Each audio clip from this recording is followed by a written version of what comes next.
दोस्तों नमस्कार। Homeopathy with Sachin में आप सब लोगों का बहुत बहुत स्वागत है। जैसा कि आप ऊपर मेरे पीछे आप यहाँ देख रहे हैं बैकग्राउंड में स्पेसिफिक वीडियो है मेल कंप्लेंट्स को लेके, जो दुर्बलता, जो वीकनेस एक मेल पेशेंट में ओवर द टाइम आ जाती है, उसको दूर करने के लिए, बहुत एफिशिएंटली चीजों को मैनेज करने के लिए आज हम आपको तीन बहुत खास गोल्डन दवाइयां बताने वाले हैं, जिनका कोई साइड इफेक्ट नहीं है, जिनसे कोई नुकसान नहीं होता, और जिनका जो असर है, जो इफेक्ट है, वो बहुत परमानेंट रहता है और बहुत अच्छे से शारीरिक और मानसिक दोनों दुर्बलता को ये दवाइयां जो हैं, जो जो गोल्डन मेडिसिन मैं आपको बताने वाला हूं, आप चाहें तो अलग अलग भी ले सकते हैं अपनी समस्या के अनुसार, या आप चाहें तो इनको मिक्स करके भी ले सकते हैं। बहुत बढ़िया तीन मदर टिंचर आपको बताने वाला हूं। सबसे पहले आप समझते हैं थोड़ा सा एक मिनट के लिए कि आखिर ये सारी प्रॉब्लम किसी मेल पेशेंट में आती क्यों है, इन समस्याओं के आने के पीछे कितने कारण जो है वो रह सकते हैं। तो ये मेन कारण जो है हमें इसमें हम देखते हैं या जो नजर आते हैं किसी भी पेशेंट में या किसी भी व्यक्ति में, सबसे पहले है मानसिक मानसिक तनाव या मेंटल स्ट्रेस। ये एंजाइटी, स्ट्रेस, तनाव, काम की चिंता, इसकी वजह से पूरा ब्लड सर्कुलेशन एक्चुअली खराब हो जाता है। और ब्लड सर्कुलेशन एक बहुत बड़ा फैक्टर है एक मेल को उसकी पावर को मेंटेन रखने के लिए, जिसकी वजह से बहुत सारी चीजें होती हैं। पुअर ब्लड सर्कुलेशन ये काम की वजह से भी हो सकता है और फिजिकल एक्टिविटी ना करने की वजह से भी हो सकता है। जब एक पेशेंट के पिनाइल एरिया में प्रॉपर ब्लड सप्लाई नहीं होगी, प्रॉपरली ब्लड जो है वो फिलअप नहीं होगा, तो वहां पे उतने अच्छे तरीके से जो तनाव है वो चीज नहीं देखने को मिलेगी। हार्मोनल का संतुलन खराब होना या हार्मोनल इम्बैलेंस होना भी देखा जाता है। मेल में टेस्टोस्टेरोन हार्मोन कम हो जाना या थायराइड या डायबिटीज की वजह से हार्मोनल डिस्टर्ब हो जाना भी रहता है। इसके अलावा परफॉर्मेंस एंजाइटी रहती है, अपने आप को सोचने के लिए, मतलब एक आदमी इनिशिएट भी करता है, चीजें सही भी होती है, लेकिन थोड़ी देर बाद फिर गड़बड़ हो जाती है, क्योंकि दिमाग में वो चक्र चलता रहता है, कहीं खराब ना हो जाए, कहीं पता नहीं क्या वो चीजें, मतलब उसको परफॉर्मेंस एंजाइटी हम बोलते हैं। दूसरा है खराब जीवन शैली, बेकार लाइफस्टाइल, जिसमें काम ना करना, फिजिकल एक्टिविटी ना करना, स्मोकिंग, अल्कोहल, जंक फूड, और ये लगातार बैठे रहते रहना, फिजिकल एक्टिविटी जीरो, ये भी बड़ा कारण बनते हैं। और अधिक मास्टरबेशन भी, जो अस्तमैथुन जिसको बोलते हैं, वो भी इसका बड़ा रीजन रहता है। इससे नर्व की जो जो जो स्थिति है वो खराब हो जाती है, नर्व डैमेज होने के चांस रहते हैं। इसके अलावा कोई बीमारी किसी को है तो इनकी वजह से ये चीजें हमें देखने को मिलती है। बहुत ज्यादा थियोरेटिकल चीजों पे नहीं जाके सीधा अपनी तीन मेडिसिन पे जाते हैं, उनको समझते हैं कि वो काम कैसे करती हैं। सबसे पहली जो मेडिसिन है वो योहिम्बिनम है। योहिम्बिनम, इसका मदर टिंचर हमें लेना होता है। मदर टिंचर में बहुत बढ़िया ये काम करता है। और इसकी अगर हम बात करें तो ये पावरफुल होम्योपैथिक स्टिमुलेंट रेमेडी है, जो मेल की बहुत सारी प्रॉब्लम को ये ठीक करती है।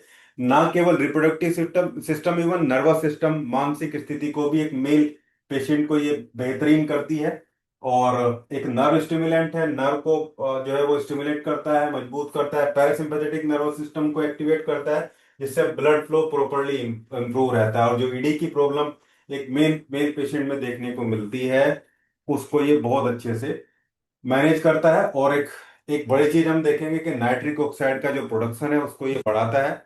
एक्चुअली नाइट्रिक ऑक्साइड ही वो चीजें हैं जो एक मेल के जो पिनाइल पार्ट होता है, इसमें अंदर ब्लड जो जो है वो फील होता है at the time of act के टाइम पे, तो अंदर अगर ब्लड प्रॉपर फील नहीं होगा तो वो प्रॉब्लम आएगी। तो नाइट्रिक ऑक्साइड जो ब्लड वेसल को चौड़ा कर देता है, ज्यादा ब्लड फ्लो करने के लिए वो वहां पे उसको तैयार करता है। इसके अलावा स्पाइनल कोड जो हमारी होती है, जो कमर का नीचे का हिस्सा होता है स्पाइनल कोड का, वो पूरे पूरे जेनेटल एरिया को नर्व सप्लाई करता है और कंट्रोल वहां से रहता है, तो उसको भी स्टिमुलेट करता है, बेहतरी की तरफ वहां पे लेके चलता है।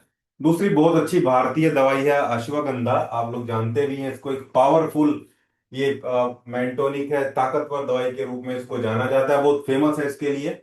स्ट्रेस की वजह से होने वाली प्रॉब्लम, परफॉर्मेंस एग्जाइटी, जो मैंने भी आपको बताया, इसमें चीजें इनिशिएट तो सही होती है लेकिन फिर डर लगने लगता है बीच में ही, और बीच में ही जो स्थिति है, जो तनाव की स्थिति है, वो गायब हो जाती है। इसके अलावा ये टेस्टिकुलर फंक्शन को इंप्रूव करता है, टेस्टिकुलर जो टेस्टोस्टेरोन हार्मोन को भी बढ़ाता है, और स्पर्मेटोजेनेसिस का जो प्रोसेस है, यानी कि जो जो एक मेल पेशेंट के जो स्पर्म की क्वालिटी क्वांटिटी होती है उसको भी इम्प्रूव करता है।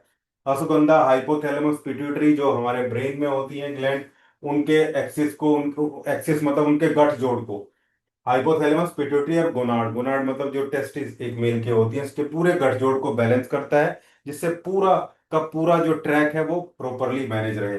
कोर्टिसोल इसको इसके लेवल को कम करता है, जिससे तनाव बढ़ता है। कोर्टिसोल एक ऐसा हार्मोन है जो तनाव बढ़ने पे बढ़ जाता है और इससे और ट्रिगर होता है तनाव। और टेस्टोस्टेरोन लेवल को भी नेचुरली ये बूस्ट करता है। कैसे लेना है दवाइयों को तीनों को वो भी बताऊंगा, पहले एक बार समझ लेते हैं। तीसरी, last but not the least, लेकिन बहुत इंपॉर्टेंट दवाई है देमियाना। नेचुरल रेमेडी है ये भी, नेचुरली इफेक्टिव और बहुत बड़ा पावर बूस्टर इसको माना जाता है होम्योपैथी में। मेल के लिए बहुत अच्छे इफेक्ट इसमें रहते हैं। इससे फटीग, वीकनेस, थकान, ये सब समस्या दूर होती है। लो लिबिडो मतलब अराउजल का कम होना, इच्छाओं का कम होना, उन चीजों को ये बहुत बेहतरी के साथ मैनेज करती है। बहुत अच्छा नर्व टॉनिक है।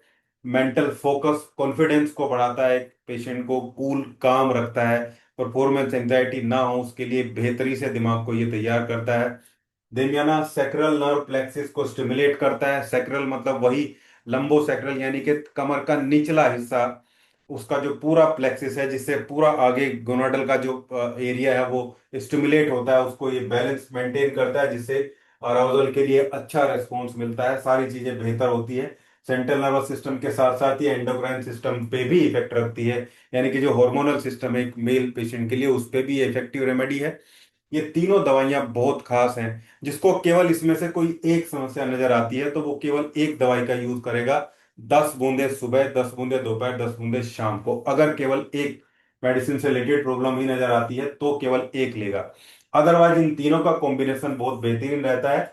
तीनों मेडिसिन को सील्ड पैक 30 ml आप किसी भी होम्योपैथिक शॉप से ले सकते हैं। एसबीएल की ले लेंगे, बढ़िया काम करती है, सस्ती भी आ जाएंगी। तीनों मेडिसिन को आपस में मिला लेंगे, यानी कि 30 ml आप योहिम्बिनम, 30 ml अश्वगंधा और 30 ml देमियाना। तीनों को चाहे आप केमिस्ट के यहीं से मिलवा के ले आए, 100 ml की बोतल में 30 ml तीनों को मिलाएंगे। और जो डोज इसकी रहने वाली है, डोज की बात करते हैं। डोज बहुत इंपॉर्टेंट फैक्टर रहता है। कॉम्बिनेशन जो आप बनाएंगे,